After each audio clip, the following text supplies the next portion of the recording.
Good morning. Welcome to episode 23 of the Hockey Variety Podcast. Thanks for tuning in. I haven't talked to you guys in like 8 days. It's been a while. Life has gotten really busy. This grad studies course I'm doing right now is very demanding. But I am on spring break, so I do plan on pre-recording quite a few episodes and then upload them here and there. So you should get at least 2 episodes this week. We've hit the 7 subscriber milestone. Crazy. Thank you so much for the support. I know one of them is my burner account, so it's really like 6, but it's fine. It's fine. They don't ask how, they ask how many. So there you go. Going to the city. We got our last beer league game of the season, the regular season. We clinched third place, which is pretty good. Considering our division is a lot more competitive, I think, than last season. It was pretty competitive last season, but we've gotten better and we're playing better teams now. So third out of 11 teams, I'm pretty happy with. Turns out the top 7 are making the playoffs this year. So yeah, we were pretty comfortably in a playoff spot all season, but because of that lack of communication with the league, we didn't really know if it was going to be top 5 or top 6, but turns out it's top 7. So anyways, playoffs start pretty soon. That's good. I'm going to be going out of town. I'm actually going to miss the first few playoff games, but hopefully we make the semifinals, and I'll be there for that and the finals. So that's, exciting time, but we're hitting that point where the games really matter. And the team we're playing tonight, we're playing in the round robin.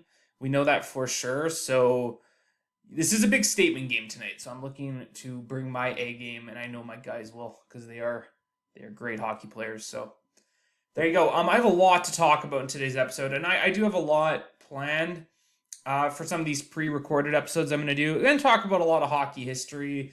I really want to talk about NHL award snubs.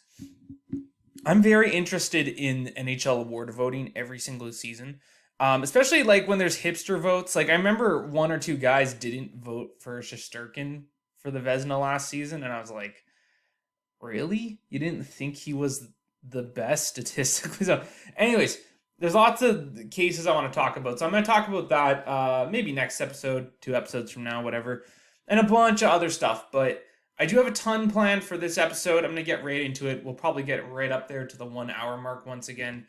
And okay, so we're going to start by getting right into the hot topics here. So fighting in hockey has been a pretty big conversation point the last week, I'll say. So the QMJHL, a junior league in Quebec, announced that they are going to be pretty much banning fighting starting next season, I believe.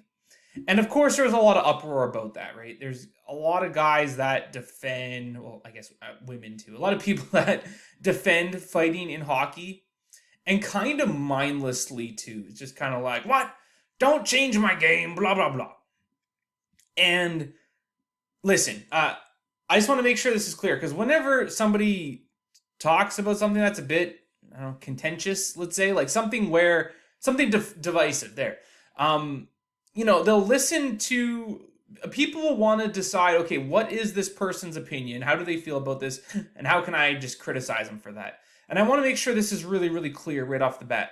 Like, I'm pro fighting in hockey, okay? I want to see fighting in hockey. In the NHL level, at least, okay? Strictly from an entertainment standpoint, nothing else, okay? I'm a hockey fan. I like seeing entertainment on TV, okay? I want to make sure that's clear. I am pro fighting in the NHL, okay?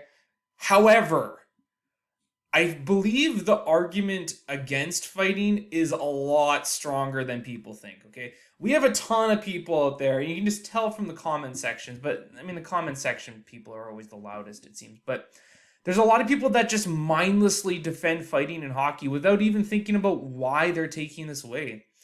And I genuinely think the argument to take away fighting in hockey is quite a bit stronger than to keep it.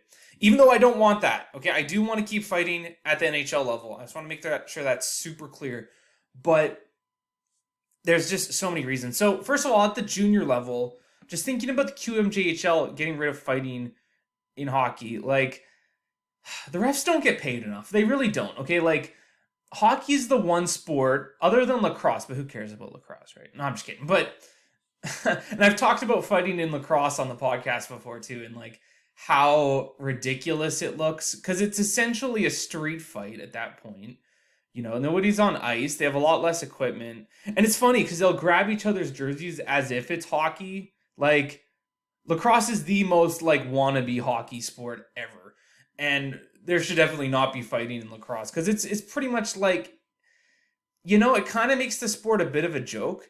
And I think that might be where the higher-ups in some of these hockey leagues are coming from, okay? And first of all, I don't see fighting coming out of the NHL anytime soon because think of it this way, like the NHL on their YouTube page, they post highlights of fights. If they didn't support fighting at the NHL level, then they wouldn't be posting that on their YouTube. They wouldn't be promoting fighting in the slightest. And they're still promoting it. So I think the hockey guy made that point on his YouTube page a few days ago. Like I don't think we see it getting out of the NHL level, at least anytime soon. But at the junior level, I mean, junior leagues are probably seeing fighting and thinking, you know, this isn't a good look for our league, right? Because it's not really a good look for the sport. As much as people want to believe it is, this is the only professional sport, again, other than lacrosse, where fighting is okay and kind of encouraged, right? You don't see NFL players duking it out after perhaps a controversial hit. That would be terrifying, considering how big some of those guys are. Very entertaining, though I would love to see that, but scary. Same at the NBA. You see scrums in the NBA, but you don't really see fights, and you don't see like proper fights. And same with baseball, right? Someone might throw a pitch that you know might have hit the player or something. You know, it is an emotional game. But you don't see fighting in baseball, right? And when you do, it's awesome. But it's not part of the game like it is hockey, obviously. And, you know, if Commissioner Gary Bettman hasn't done anything about it yet, it makes me wonder, someday he'll have a successor, and I wonder how they'll feel about fighting at the NHL level. Because is it a good look for the NHL? I don't think so. I mean, it kind of makes it look like... I think someone could perceive it as making the sport a bit too barbaric, let's say. I don't know if that's the right word, but that's kind of how I see it. And again, I'm pro-fighting in hockey, but there's a pretty strong argument that it's a bad look. There's also the safety side of things, okay? It's, on top of it being not necessary to play the game, this can definitely lead to concussions, injuries, and considering it's something that's not necessary in order to play the game. Like, we don't see fighting in Europe, right? And they play the sport just fine in Europe, right? It is a bit different, but it is a lot more of a skill game. And, you know, that's evidence right there that we don't need fighting in order to play the game. So, yeah, it's... And again, I don't think the refs get paid enough for this, right? Like, hockey is a sport where the refs have a lot more of a role because they're breaking up fights. They got to pay for their own equipment too. Like NHL refs have a lot, not NHL, sorry, hockey refs in general have a lot more equipment they have to pay for and stuff than, you know, football refs and basketball refs and all that. And they don't get paid enough. The refs are putting their own, like they're putting themselves in danger of breaking up a fight. And if they're breaking up a fight every game, every 2 games, like, you know, that kind of gets rid of any incentive for, you know, younger people who might want to be a ref. You know, who wants to put themselves in that position? I think that's another pretty strong argument that it shouldn't be in the game. Now, I'm going to talk really quickly about why people defend fighting in hockey, and then I'm going to talk a bit about some other kind of big points that have been coming up lately. So, defenders of hockey fighting. Now, first of all, entertainment, absolutely. Like, that is the reason why I want to see fighting at the NHL level, is because I'm a hockey fan. I want to see that. I want to see the big goals. I want to see the big saves. I want to see the dekes. I want to see the body checks, and I want to see the fights. Okay, and I want to see the unpredictable stuff like goalie goals and octopi getting thrown onto the ice. Like, I want to see everything, but that's not really a strong enough argument. And I think hockey fans in particular are very, well, it's more of a sports fan thing, but I think especially with hockey, there's a lot of pride in tradition. Like we see this with the ads going on the jerseys, okay? And I don't like ads on the jerseys, though I think it makes sense because money, right? But I mean, people really don't want the game to turn into essentially the European game. Now, the European game is totally different. They need a zillion sponsors because they need to keep their league afloat somehow.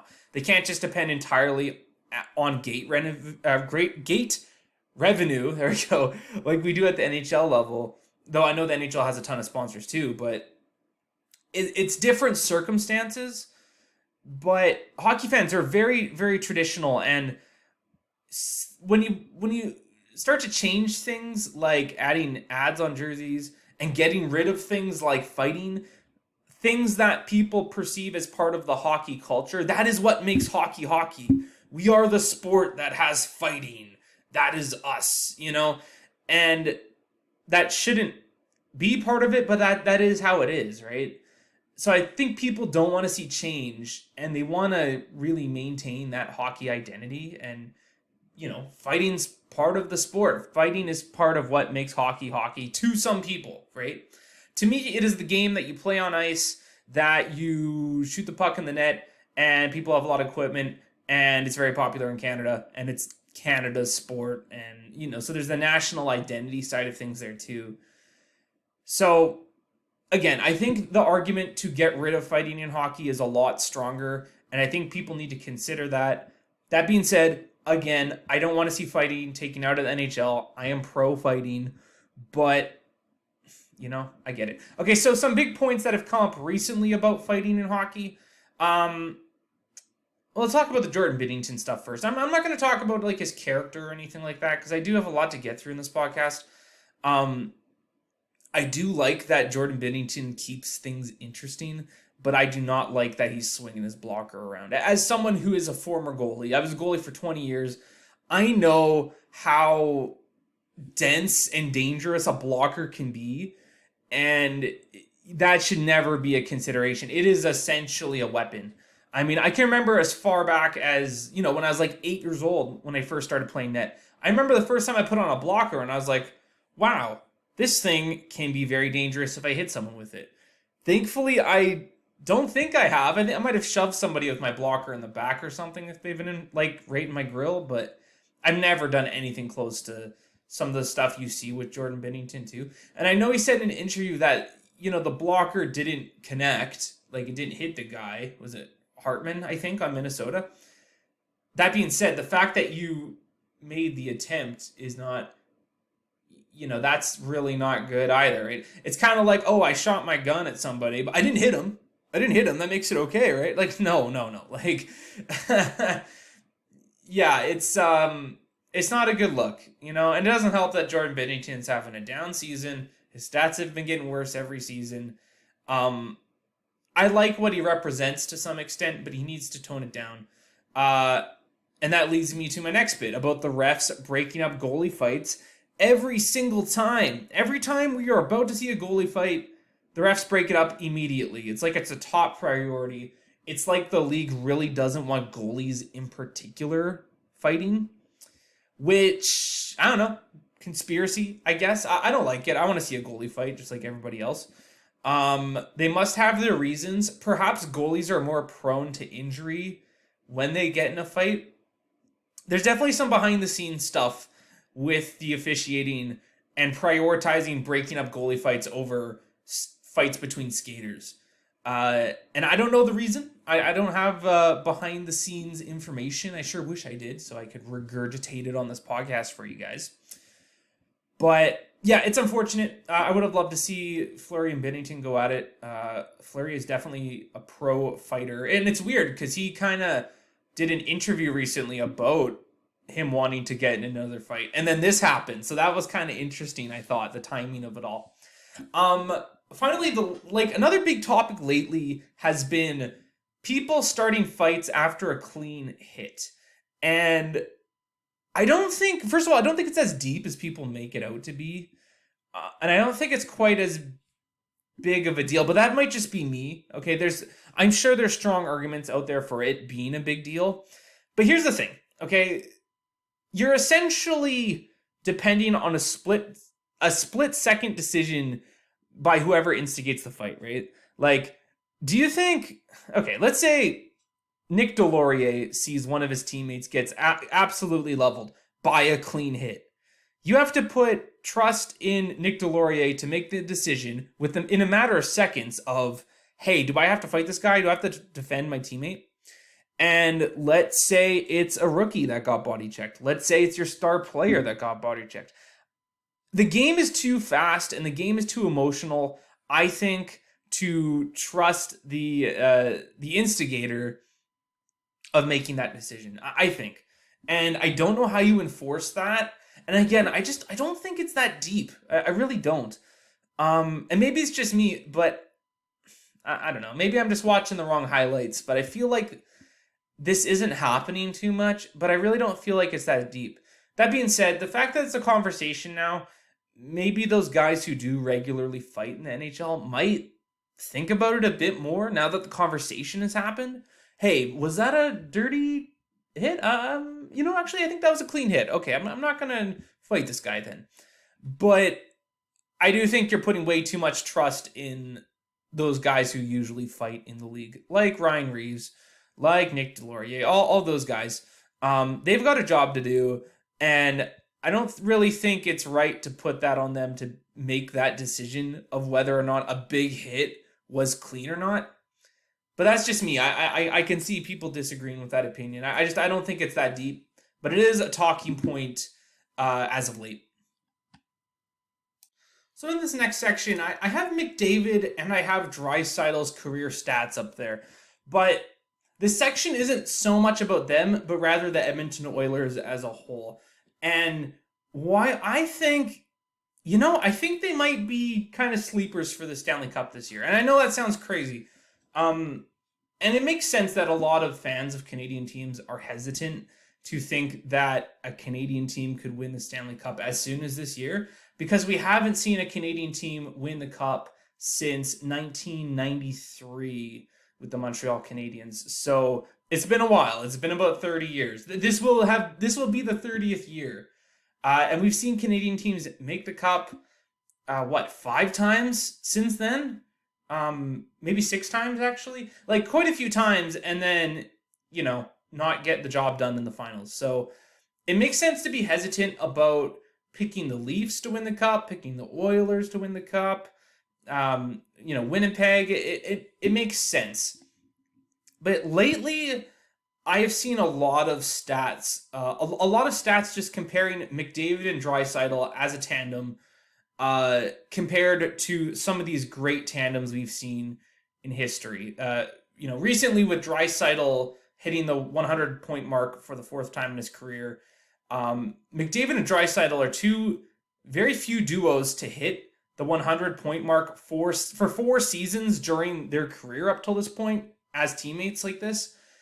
And when you see the other duos that are on this list, you see like Yager and Lemieux, you see Gretzky and Curry, and you can kind of throw Messier, Coffey, you can throw other guys in there, but and then pick any 2 players from like the Islanders dynasty and the Montreal dynasties, right? And then there's guys who might not have the exact same accolades as McDavid and Draisaitl, but have been considered dynamic duos like Sakic and Forsberg. And I see all of these names, and I think, all of these duos have won Stanley Cups as a duo. And it's weird. I've always expected McDavid to win a Stanley Cup. Since pretty early in his career, I'm like, okay, there's no way this guy isn't winning a Stanley Cup. It would be a travesty if McDavid finishes his career without having a Stanley Cup. And I think Draisaitl's getting in that conversation too. And it makes me wonder, like, when is this going to happen for McDavid? And as a whole, when is this going to happen for the Oilers? Because, I don't know, is it this year? Is it next year? Does it happen when McDavid re-signs in Edmonton? Does McDavid go somewhere else in order for him to win a cup? There's a lot of questions around that. And I think along with a lot of other hockey fans, I'm going to say, McDavid's got to win a cup in his career, right? Like, it's going to happen. But when you think about those dynamic duos that we've seen in history, like, like Yager and Lemieux, like Gretzky and Curry, like, the league wasn't the same as it is. Now, I don't want to take anything away from those teams because those teams were fantastic, but we're in a 32-team league now. 16 teams make the playoffs, and those 16 teams that make it are good teams, okay? There isn't a bad team that makes the playoffs anymore, okay? Whereas in the 80s, you would have 16 out of 21 teams make the playoffs. Only 5 teams missed the playoffs, and those teams were bad. So you had kind of bad and mediocre teams making the playoffs, right? So the playoffs are a lot more competitive than they used to be. And take a look at the Washington Capitals. I did a whole segment on the Washington Capitals last episode. Like, they probably should have won a cup well before they did, but there was just too many good teams. You had Chicago, you had LA, you had Pittsburgh. Like, there was really, really good teams you had to knock off in order to get not just to the Stanley Cup, but the Stanley Cup Finals. Like, Washington couldn't get out of the second round for a long time, and that might have to do with them not assembling a good playoff team, but I think part of that is also because there were really, really good teams in the league when Washington was in their window. It took Ovechkin, 13 seasons before he won a cup? Is that what we're going to see with McDavid? Like, he's already in year 8 and just insane numbers. So I wonder, when is this going to happen for McDavid? When is this going to happen for the Oilers? And then I look at the acquisition of Ekholm, and I look at their goalie situation right now, which I think has been the best it's been in the McDavid era. I think they were pretty good with Talbot, but, the Oilers are looking pretty good right now. This is maybe the best roster they've had in this McDavid and Draisaitl era. And these two are clutch in the playoffs. The last year's playoffs proved that these two know how to get the job done in the playoffs. It was the supporting cast that let them down. And again, the competition. Like, a big reason why the Oilers lost in the third round was because Colorado is a very, very good team. They were a very good team last playoffs, and it's evident in them winning the Stanley Cup. That was a team on a mission, and I don't know how much of it had to do with Edmonton not being so great. That being said, they got swept. So I think there is something there with the Oilers not being too great, but I think this is the best team the Oilers have had during this McDavid era. And I think adding Ekholm was huge because, first of all, I think Tyson Barrie's very underrated. I do. But when you look at what the Oilers needed from the blue line, I think they needed more of a complete defenseman rather than a pretty much just entirely offensive defenseman like Barrie. And I know Barrie was a good locker room guy too. And I'm sure Ekholm is too, but Ekholm's a much more complete defenseman, and that was a huge acquisition. And he's been great for the Oilers since he came in. So I wonder, is this going to be the year for the Oilers? I think the Oilers are a sleeper pick for the Stanley Cup, just considering they have these two game-breaking players, the two ultimate wild cards. Like, look at the teams that have won the Stanley Cups over the years and how many times a player just went beast mode. Usually it's a goalie, but that's not always the case. There's guys like Lemieux who've put up just insane numbers in the playoffs and just, based on offense, brought their team to the Stanley Cup. And the Oilers, I think they're getting better defensively. I don't really think it matters what playoff spot they get. I think there's a lot more emphasis on like teams finishing first or second and getting that home ice than just kind of the overlying thing of making the playoffs is really the only thing that matters. You just got to get in.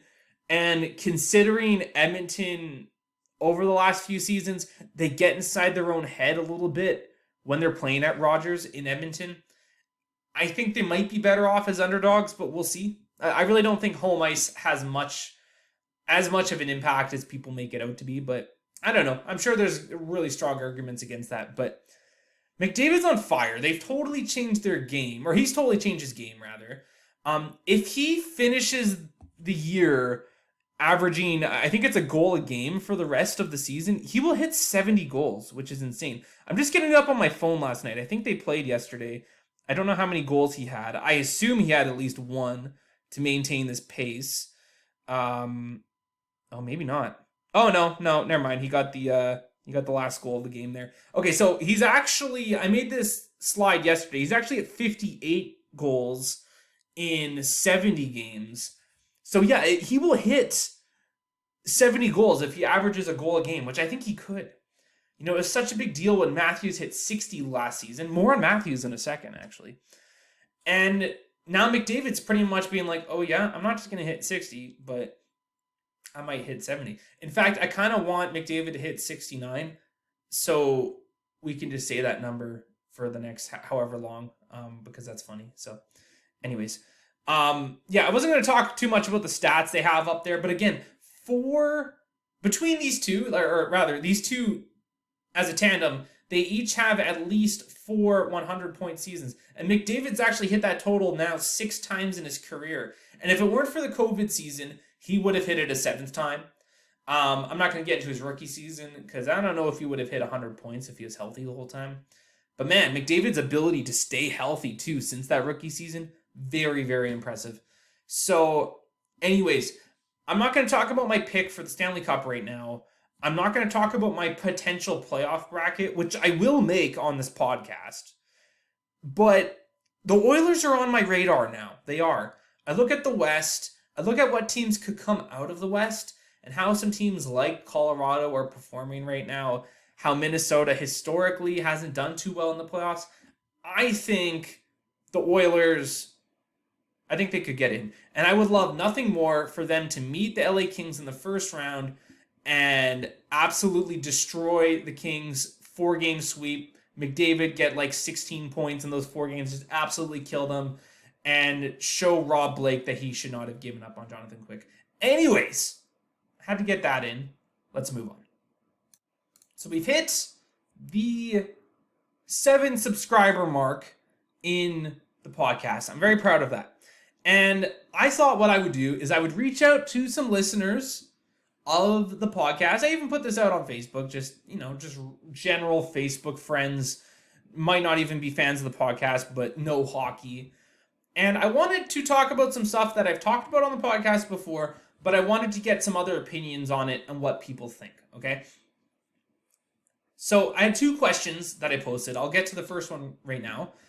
Where do you think Austin Matthews will be playing when his contract comes up? Okay, so his contract expires summer of 2024. So what's that? Like 16 months from now or so. And I mentioned on the podcast, I am not fully convinced he's going to re-sign in Toronto. I think it depends on the success or the lack of success of the Maple Leafs. I think they need to make a Stanley Cup Finals in order for McDavid to resign, or Austin Matthews to resign. That being said, okay, I might have been a bit too crazy about that. I think in all likelihood, the most likely outcome is that Austin Matthews resigns in Toronto. I want to make sure that's clear, but I only make those points because I don't think people should assume he's going to resign in Toronto, because there are good arguments, I think, mainly him being an American player and not having any right. He doesn't owe any obligation to Toronto. I think that being like the strongest point. But, when you see these big names, when they come up for that next big contract extension, usually they resign. So history will tell us Matthews will probably resign in Toronto. Okay, it's just like Steven Stamkos, however many years ago that was. That big crazy offseason where like Subban got traded. There's a lot of talk about Toronto signing him and this and that, but in the end he stayed in Tampa, and that's usually what happens. So Matthews will probably stay in Toronto. From the people I reached out to, it sounds like they agree that's the most likely thing. But, and I don't want to repeat too much what I've said on this podcast, but those southern markets whose timeline might be on the same point of them, hey, maybe we can sign Austin Matthews this offseason. Like Arizona, I think, not this summer, but next summer, Arizona might be at that point in their rebuild timeline that they could bring in an Austin Matthews and be like, hey, we're for real now. We're going to make this happen. We've got Prosvetov and net. We've got Keller. He's ready to go. We've got whoever they draft in the 2023 draft, which is going to be a really, really high draft pick. Could be Bedard. Who knows? Like, there will be teams who have cap space that are in a position to be like, hey, let's bring in Austin Matthews if he's there. Especially those southern markets like Anaheim, like Arizona. So, yeah, I don't want to repeat too much. I have a whole episode where I talk about this. Not the entire episode, but there's a big segment early on in the podcast days. So if you want to hear more of what I have to say about that, just go find that episode. But there was a few other names that got thrown out there from the people I asked. Minnesota, I can't really remember the rationale behind that. It might have to do with the whole buyout timeline and this and that. That could be cool. Carolina, I think, would be a really interesting destination. And I think Seattle would be really cool. And I think with those two teams, Carolina and Seattle, I think their cap timeline kind of aligns with Austin Matthews. I really should have done a bit more research before hopping on the pod, but I was just too eager to talk about this. So, yeah, and let me know in the comments if if I didn't reach out to you. Let me know, where do you think Austin Matthews is going to play for the 2024-2025 season? And the second question I asked was, which team needs Bedard the most? Okay, this isn't a matter of who do you think is going to get him, because that's just like math and statistics, and it has nothing to do with the team. It has to do with the math. But let's look at what teams are out there and their prospect pool, and what team, really needs Bedard the most. And I mentioned this in my Tankathon Power Rankings last episode. I think it's Chicago. Everyone that reached out to me also agreed, or most people that reached out to me agreed Chicago. Because when you look at their prospect pool, when you look at their rebuild timeline, like, Chicago is the best team. And I know I don't have Columbus up there. I know there's a good chance Columbus is going to finish with the best odds for that number one pick. But I've said this before. I don't know if Columbus needs Bedard. It would be awesome, and they would totally welcome Bedard. But let's not forget, Columbus is not that bad team that's having a super down season without their number one defenseman right now. Like, a lot of this is just having a bad season rather than genuinely being a bad team in a rebuild or something. Okay, Columbus is not in a rebuild, but they will be benefiting from having a really bad season. So let's not forget that. But in terms of teams that are properly rebuilding, Chicago's at the start of their rebuild. They really don't have that many prospects. And it's similar with San Jose, though San Jose put themselves in a better position with that Timo Meier trade and just getting some high draft picks, especially last year with Eklund. Was that last year they got Eklund? Either way, with guys high draft picks like Eklund, San Jose, their prospect pool is getting better, but Bedard would help a ton. Okay, and it's really nice that San Jose and Chicago are both going to get really high draft picks this year because they really need it. And I shouldn't have said it'll be nice that Chicago does, because deep down, as a Sharks fan, part of me still really, really hates the Chicago Blackhawks for completely destroying my team in the playoffs for years. So I don't want to see this team be good again. However, just bias aside, I personally think Chicago is the team that needs Bedard the most. He might speed up this rebuild a little bit. He will provide a lot of hope. And Bedard will get tons of first-line opportunity in Chicago. I'm not saying he wouldn't be on the first line in any of these teams I have on the screen. He would probably be the first-line center automatically with any of those teams. But with teams like San Jose and Montreal who have guys, or even like Arizona, I mean, let's say Arizona gets Bedard, and then you have to have that conversation with Keller and be like, hey, you're our second-line center now. With Chicago, there's no question. If Bedard came in, he is the guy. He is the only guy, right? So he would be that first-line center automatically. Whereas with San Jose, you got Couture, you got Hurdle. He's probably the first-line center in San Jose. I don't think anyone's going to argue that. But, now you have some of those guys you pay a lot of money to moving down the roster. With Chicago, you wouldn't have that problem. Whereas with Montreal, you would. With Arizona, you would. Right? With Vancouver, right? You got Miller and Pettersson. If you got Bedard, what then, right? It's a good problem to have. Don't get me wrong. But at least with Chicago, there's no question. He's the guy, right? And I know Bedard would be the guy on any of these teams. But I hope you see what I'm getting at here. So yeah, San Jose, again, a team that their prospect pool situation's getting better, but it's still not great, right? And some other teams that were kind of thrown out to me when I was just asking around. Montreal, I feel like a friend of mine kind of said that jokingly, but hey, Montreal's like 5th last in the league right now. If the draft lottery happened today, Montreal would have the 5th best odds at Bedard. So hey, it could happen, and that would be crazy. Suzuki, Caulfield, Slafkovsky, Bedard. That would be, man, Montreal might become the funnest team of this generation if that happened. That would be so cool. But who knows, right? Arizona, that's a team that gets thrown out there a lot. And one thing I really like is there's a lot of teams in the Bedard conversation that I like. There's a pretty decent chance that Bedard goes to a team I like San Jose, like Columbus, like Arizona, and like Vancouver. I'd like to see Vancouver get Bedard. Considering Bedard is from Vancouver too, I think that would be really cool if Vancouver ended up winning that draft lottery. And considering they're trying to get good again next year, if Vancouver got Bedard, that would be so exciting. And kind of like Montreal, they would be a really fun team to watch. And they'd be right back in that playoff picture easily. Bedard is the missing piece in Vancouver. It's just the math. You can do the draft simulation. They could get Bedard. Who knows? And finally with Anaheim has a lot of good young players. They got a lot of good young players. They got a lot of good prospects.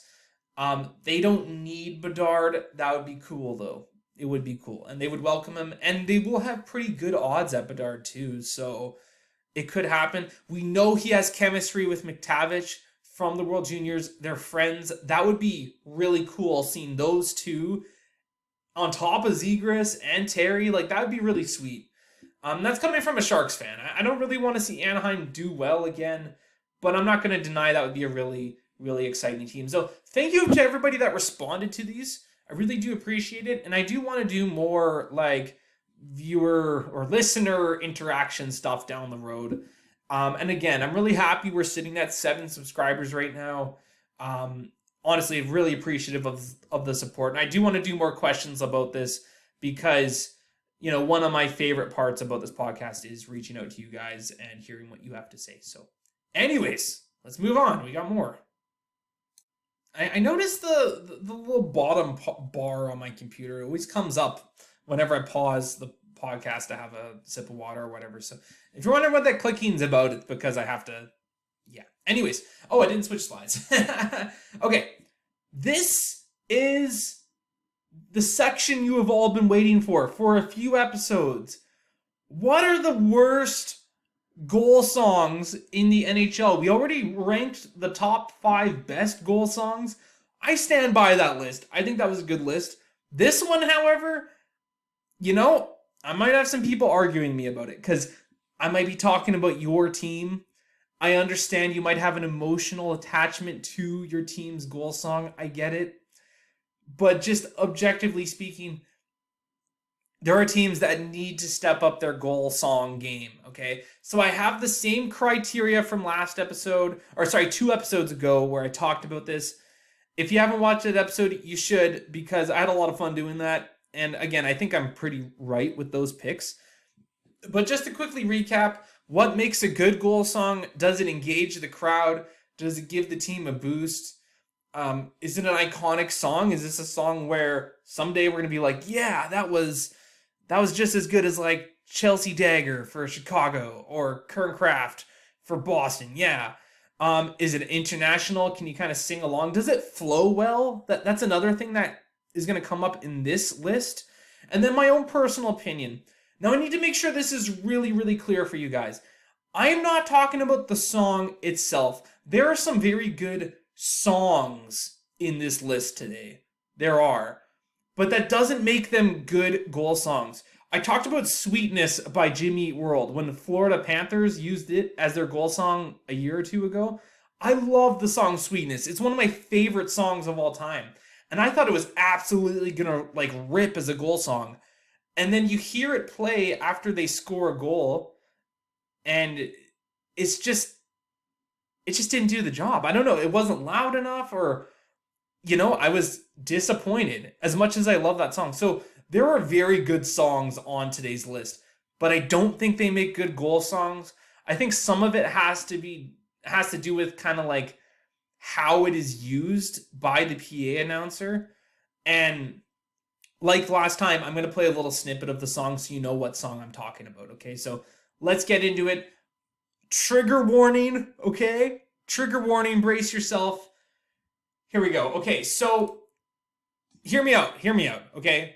Before you angry comments, country music fans, okay, hear me out. I don't think Nashville's goal song is the 6th worst goal song. I don't, okay? It's only a dishonorable mention because I think some people will expect this song to be on the list, and I don't have it in the top 5. And here's why. I'm not a fan of country music, okay? I've never been able to get into country music, and that's nothing against country music. That is just how my brain is wired. I like metal. I like hip hop. Okay, I like some weird stuff you probably wouldn't have thought about. Country music doesn't do it for me. And some people are very passionate about country music, and I get it, and I respect it, okay? I want to like country music. I like what it represents. I like how it brings people together, okay? It's the same thing with watermelon, okay? I really do not like watermelon, but I want to. I like what watermelon represents. It's a big fruit that brings people together, and you eat it as a community. Country music is the watermelon of music, and I want to like it, but I just don't. It's just my brain. It's just, So I think you can have an argument that... Here, I'll play the song first of all, so you know what I'm talking about. And you might get like the tail end of the goals, of the goal horn here, so brace yourself.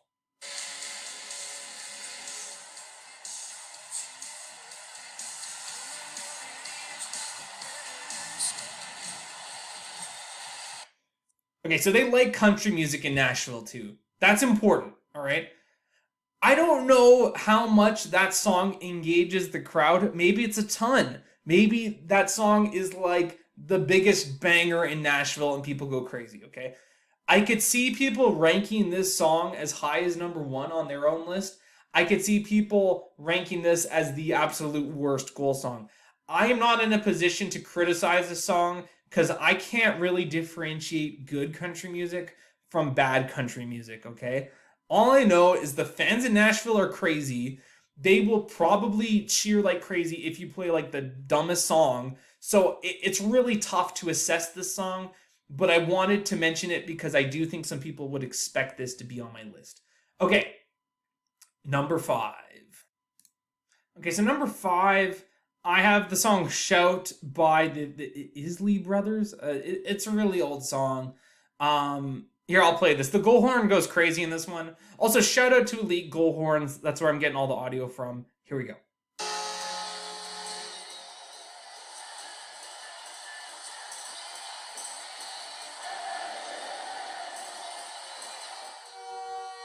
Oh, we got a bit of the Montreal horn at the end there. Okay, so this one, first of all, this is a pretty weak number 5. This one isn't that bad. Okay, it's the ones that are after this that I think, like, there's a pretty big drop off after this one. This isn't that bad of a goal song. It's just, this is a wedding song. Like, it's just, I don't know. I think you can do better than this, though. I don't really know how to explain it. It does have high energy. It is upbeat. I don't know. I don't know if that song motivates the players. I don't know if it kind of meets the, does the younger generation like this song? Does the younger generation go crazy when this song is played at Minnesota games after they score? I don't know. I feel like this song kind of meets the criteria of a good goal song, but just doesn't do it nearly as well as the ones we saw in the top 5. So I apologize if you're a little upset about this song being on there. I can understand the argument that it's not that bad of a goal song, but most NHL teams have pretty good goal songs, okay? Like, it was tougher coming up with this list than the 5 best because it was really tough to criticize some of these. And you'll see with the next one, the number 4 one, it really kills me to put that one on this list. But this one, it's not that bad. It's the next 4 where I'm like, okay, I don't know if that's a good goal song. Okay, the audio from the video that I'm doing for this one doesn't sound too good, so I'm going to use Spotify for this one. But okay, again, this list, it's not the 5. This is not a bad song. This is an incredibly good song. Lithium by Nirvana, that is Seattle's goal song. Now listen, incredible song, okay? I'm not dissing the song. Nirvana, one of the greatest bands of all time. I am not dissing that. And I understand they're from Washington. I understand they're from the state of Washington. This is really much a hometown pick. And let me just play a little clip from the song so you know what I'm talking about, and then I'll talk about it.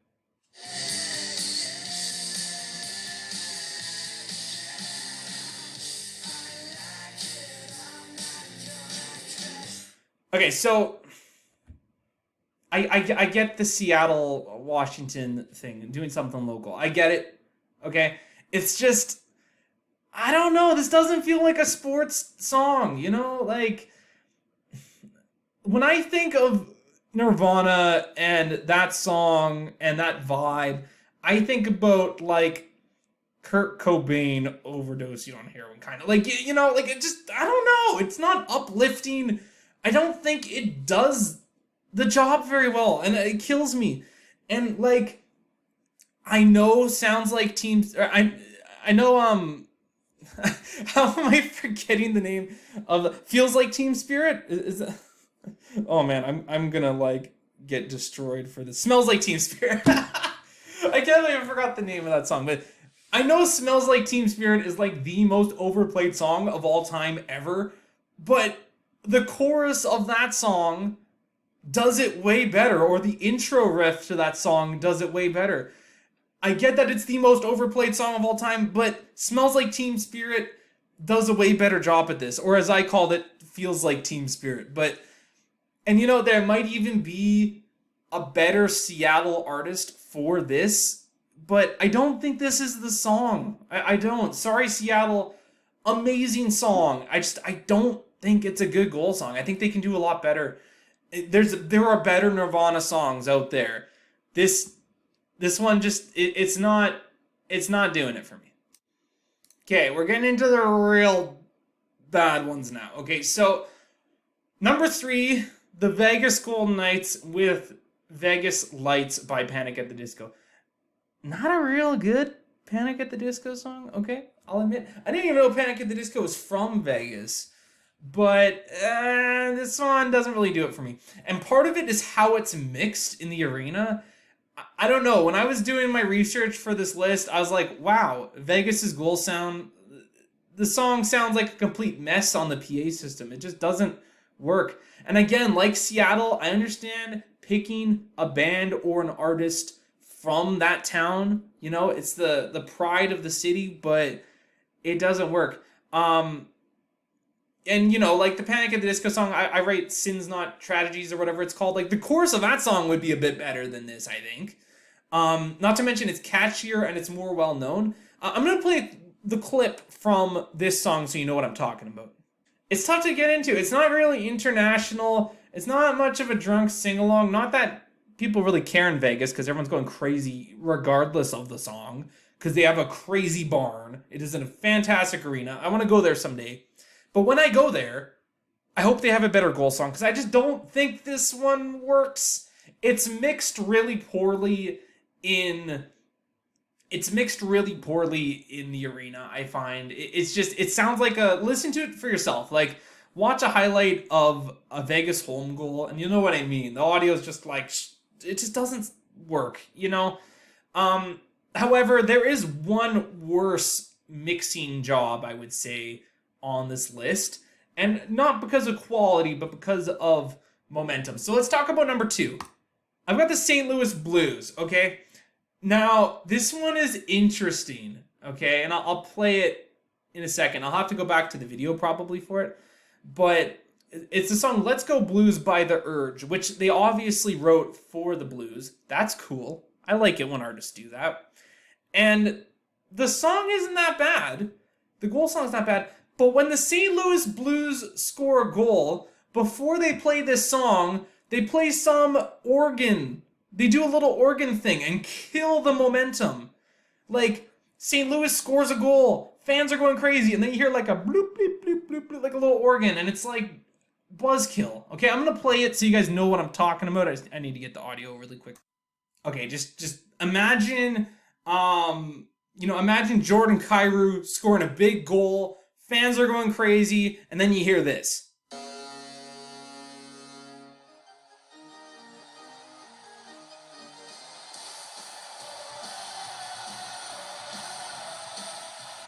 Buzzkill.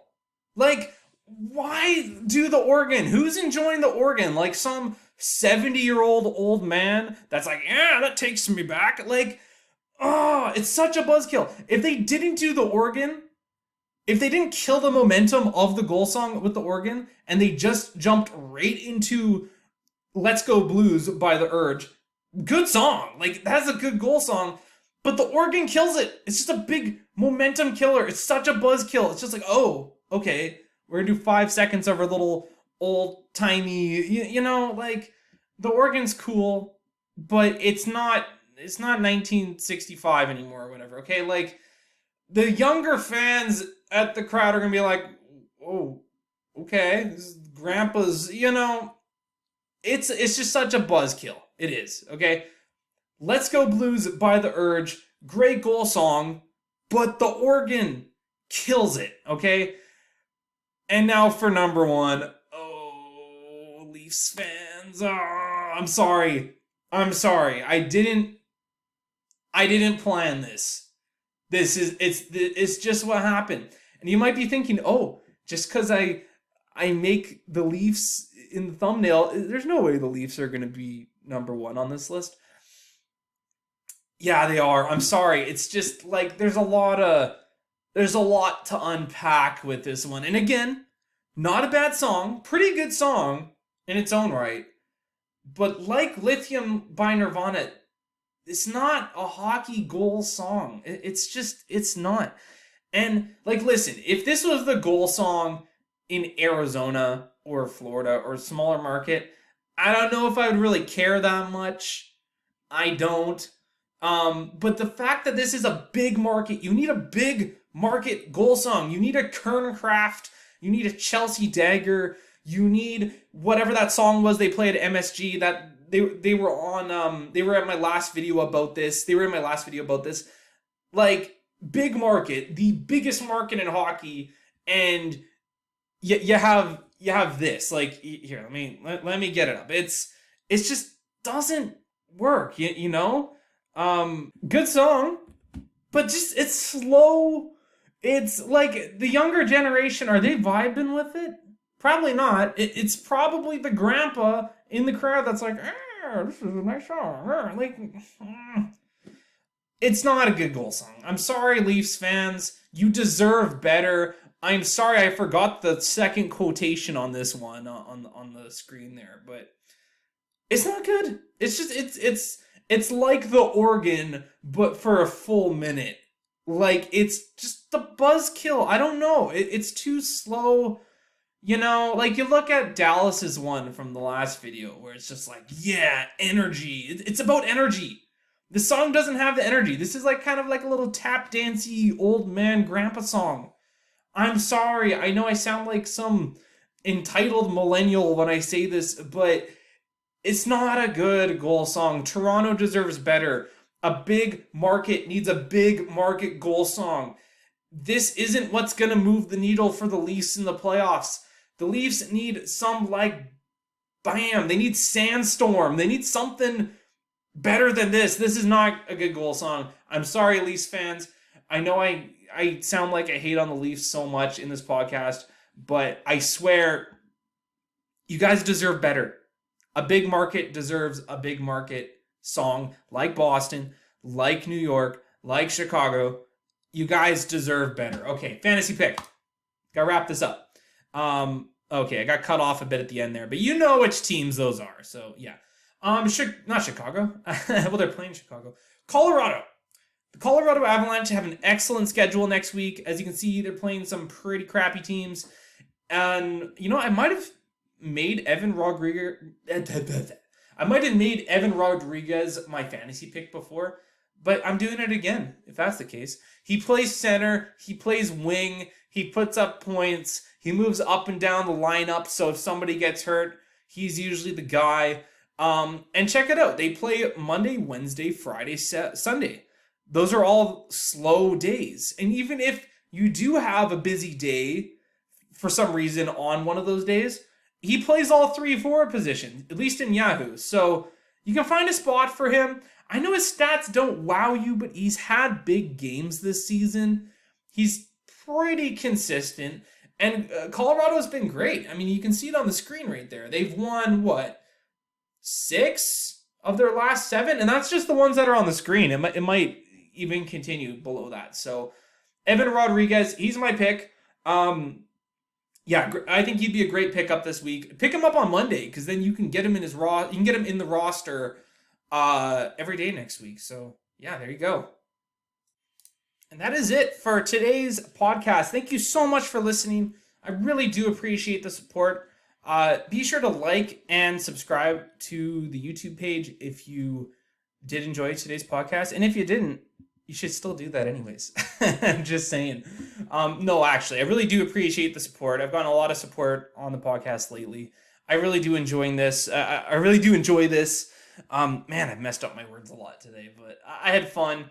Again, sorry, Leafs fans, but you guys deserve better. Okay, so expect another podcast middle of this week. I do plan on getting ahead, especially before I get out of town here.